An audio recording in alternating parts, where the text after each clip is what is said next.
যুক্তরাষ্ট্র ও ইসরায়েলের প্রত্যাশার চেয়ে কয়েক গুণ বেশি শক্তি নিয়ে যুদ্ধে নেমেছে ইরান।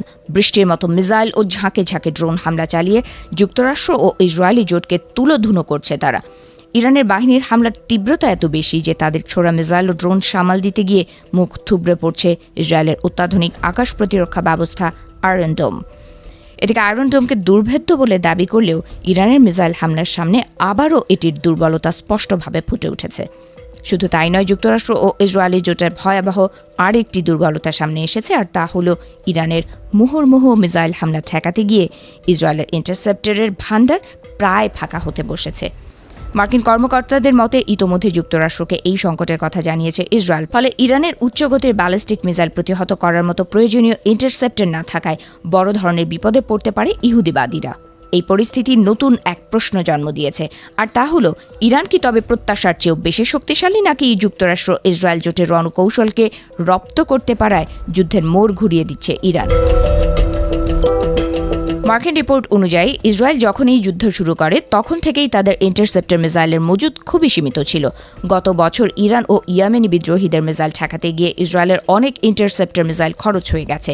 বর্তমানে ইরানের অবিরাম হামলায় ইসরায়েলের দীর্ঘ পাল্লার প্রতিরক্ষা ব্যবস্থা তাই প্রচণ্ড চাপের মুখে পড়েছে। মার্কিন কর্মকর্তারা বলছেন যুক্তরাষ্ট্র কয়েক মাস আগেই জানত ইসরায়েল এই সংকটে পড়তে পারে। অন্যদিকে যুক্তরাষ্ট্রের অস্ত্রের ভান্ডার বেশ শক্তিশালী বলে দাবি করেছেন মার্কিন প্রেসিডেন্ট ডোনাল্ড ট্রাম্প।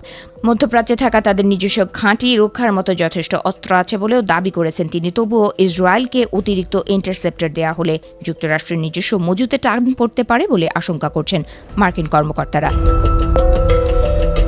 গত জুন মাসে ইরানের সাথে 12 দিনের সংঘাতে যুক্তরাষ্ট্র তাদের মোট মজুতের প্রায় 1/4 খরচ করে ফেলে। আর বর্তমান যুদ্ধের প্রথম 5 দিনেই প্যাট্রিয়ট মিসাইল সিস্টেমের মাধ্যমে প্রায় $2.4 বিলিয়ন মূল্যের ইন্টারসেপ্টর খরচ হয়ে গেছে। যুক্তরাষ্ট্রের দেওয়া ইন্টারসেপ্টর ফুরিয়ে আসায় ইসরায়েল এখন যুদ্ধ বিমানের মাধ্যমে হামলা ঠেকানোর চেষ্টা করছে। এদিকে মার্কিন কংগ্রেসের অনুমোদন ছাড়াই জরুরি ভিত্তিতে ইসরায়েলের কাছে 12,000 বোমা বিক্রির অনুমোদন দিয়েছেন প্রেসিডেন্ট ট্রাম্প। জানিয়ে মার্কিন কংগ্রেসে ট্রাম্প সমালোচনা আর মুখে পড়তে পারেন বলে মনে করা হচ্ছে। এদিকে ইসরায়েলের ইন্টারসেপ্টর মিসাইল প্রায় ফুরিয়ে আসার সুযোগ ভালোভাবেই কাজে লাগাচ্ছে ইরান। ইসরায়েলের হামলায় মিসাইলে ক্লাস্টার মিউনিশন বা গুচ্ছ বোমা যুক্ত করছে তারা। এই ক্লাস্টার ওয়ারহেডবাহী মিসাইল শুরুতে মাঝ আকাশে বিস্ফোরিত হয়, এরপর সেখান থেকে কয়েক ডজন ছোট বোমা চারদিকে ছড়িয়ে পড়ে, যা প্রতিহত করা ইসরায়েলের পক্ষে প্রায় অসম্ভব।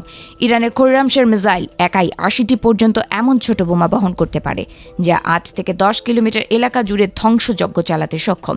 বিশেষজ্ঞদের মতে ইসরায়েলের ইন্টারসেপ্টর ফুরিয়ে আসায় যুদ্ধে এখন কৌশলগত সুবিধা পাবে ইরান। ইসরায়েলের ইন্টারসেপ্টর মিসাইল কোনো কারণে একবার ফুরিয়ে আসলে কোনো বাধা ছাড়াই ইরান দখলদারদের ভূখণ্ডে মিসাইল হামলা চালাতে পারবে বলে মনে করছেন তারা।